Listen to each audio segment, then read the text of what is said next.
Yes, आज हम लोग डिस्कस कर रहे हैं आपका प्रोबेबिलिटी के अंदर एक्सरसाइज 16.1।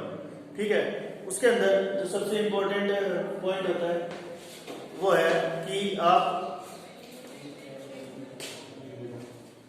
सबसे इम्पोर्टेंट पॉइंट है उसके अंदर कि रैंडम वेरिएबल क्या होता है। अब रैंडम वेरिएबल के लिए मान लो कि आपके पास ये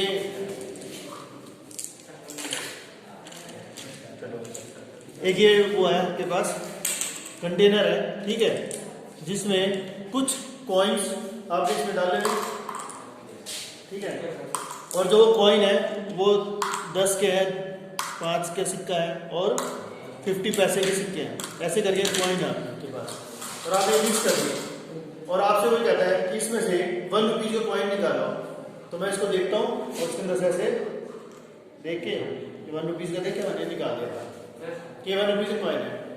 तो this is not the random experiment, ये रैंडम एक्सपेरिमेंट नहीं है। रैंडम एक्सपेरिमेंट कब होगा? जब मैं इसको ऐसे मिक्स करता हूँ, ठीक है, और ऐसे मिक्स करके और मैं अब निकालता हूँ इसमें से कोई भी कॉइन और वो कहेगी कॉइन 1 रुपए का होगा, बट ये जो कॉइन मैंने निकाला है ये है 50 पैसे का, मान लो, ठीक है। तो जो एक कॉइन बाहर निकला वो कितने का है? 50 पैसे का है। और कॉइन कौन सा चाहिए था मेरे को? 1 रुपीज का। तो this experiment is the random experiment. मान लो ये आपके पास डाइस है, ठीक है, इस डाइस में कहेंगे भाई 6 लेके आओ, 6 लेके आना है। तो मैं ऐसे देखता हूँ 6 और इसको ऐसे रख दिया और 6 आ गया। तो this is not the random variable. Random variable कब होगा? जब मैं इसको ऐसे करके और रोल करता हूँ या इसको थ्रो करता हूँ ऐसे करके और वो बाई चांस 6 आ गया, तो एक अलग बात है, ठीक है। तो ये आपका रैंडम वेरिएबल होता है, ठीक है। तो मेन ये रैंडम वेरिएबल क्या होता है, क्लियर हो गया सबको? अब एक वर्ड आता है इक्वली लाइकली। इक्वली लाइकली में क्या होता है?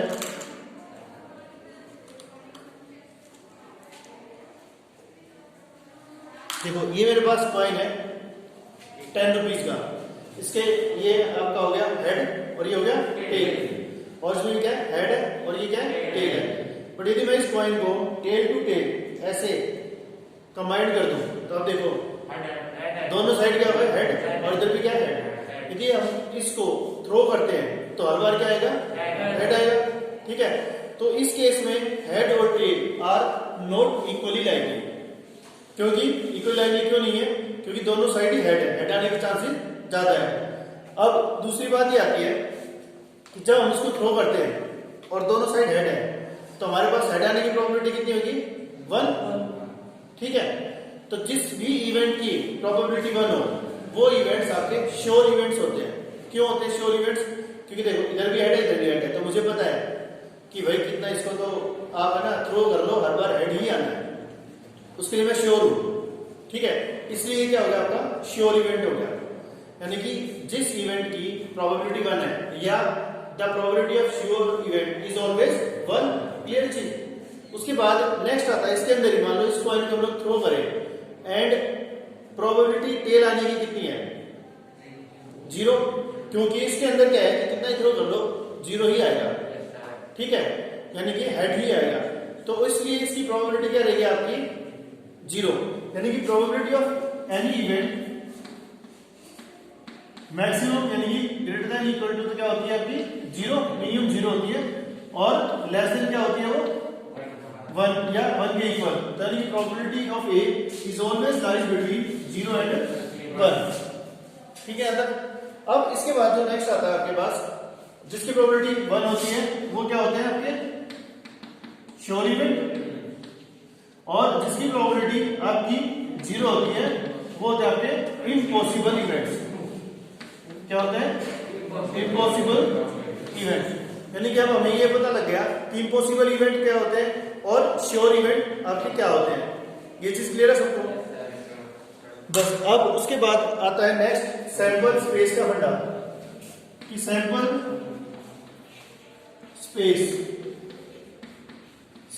स्पेस क्या होता है कि जो भी हमारे किसी भी इवेंट के possible outcomes are known as sample space. यानी कि जो भी हमारे फॉर एग्जाम्पल यदि हम लोग इस डाइस को थ्रो करते हैं तो हमारे पास क्या क्या आ सकता है, that is called the sample space. ठीक है, यानी कि हमारे पास क्या आ सकता है, 1 आ सकता है, 2 आ सकता है, 6 आ सकता है, 5 एटसेट्रा। तो यानी कि 1 से लेकर के 6 तक कोई भी डिजिट आ सकती है and that digits are known as sample space. तो सैंपल स्पेस क्या क्या हो गया आपका, 1 हो गया, 2, 3, 4, 5, 6, ये आपके सैंपल स्पेस हो गए। क्लियर चीज। अब 1, 2, 3, 4, 5, 6 क्या हो गया,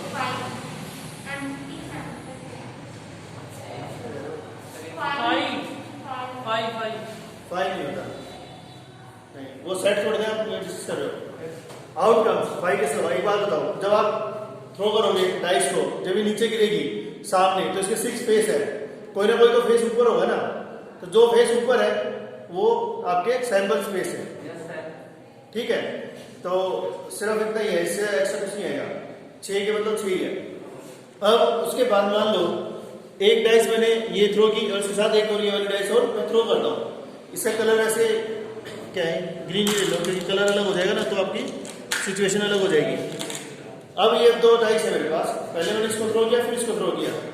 अब इसमें सैंपल स्पेस कौन कौन आ सकता है, 1 से लेकर 6 तक, यानी कि आपके पास पहला मान लो 1 आ गया। अब जो दूसरी डाइस है ये वाली, इसके ऊपर क्या क्या आ सकता है, 1 आ सकता है, 2 आ सकता है, 3, 4, 5, 6, यानी कि इस 1 के साथ 1 से लेकर के 6 तक कुछ भी आ सकता है। ऐसे पहली डाइस में 2 आया मान लो, तो उसके लिए भी क्या होगा, 1 से लेकर के 6 तक, ऐसे 3 के लिए भी 1 से 6 तक, 4 के लिए भी 5 और 6 के लिए भी 1 से लेकर के 6 तक। यानी कि टोटल जो हमारे पास सैंपल स्पेस आएंगे वो कितने आएंगे, 36, क्योंकि देखो 1, 1, 1, 2, 1, 3, 1, 4, 1, 5, 1, 6, 2, 1, 2, 2 ऐसे करके। ठीक है, तो टोटल 36 सैंपल स्पेस आएंगे। अब ये चीज क्लियर होने के बाद हम लोग क्या कर सकते हैं कि बहुत सारे कॉम्बिनेशन बना सकते हैं कि हमारे पास एक कॉइन है, उसको हमने टॉस किया। ठीक है, अब जब हमने कॉइन को टॉस किया तो हमारे पास पॉसिबिलिटी क्या है, हेड या टेल। अब वो कहता है कि यदि हमने कॉइन को टॉस किया और यदि हेड आता है तो हम लोग डाइस को थ्रो करेंगे। अब उस केस में हमारे पास सैंपल स्पेस बताओ क्या क्या होंगे।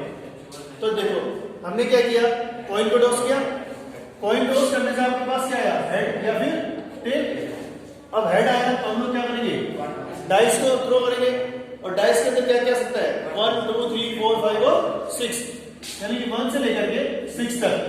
तो जो टोटल सैंपल स्पेस रहेंगे आपके वो कितने हो जाएंगे, 7 कैसे, H1, H2, H3, H4, H5, H6 और आखिरी में T, क्योंकि टेल जब आएगा तो हम लोग थ्रो नहीं करेंगे, बट आ तो सकता है ना। क्लियर होगी बात सबको, हाँ जी क्लियर है क्या।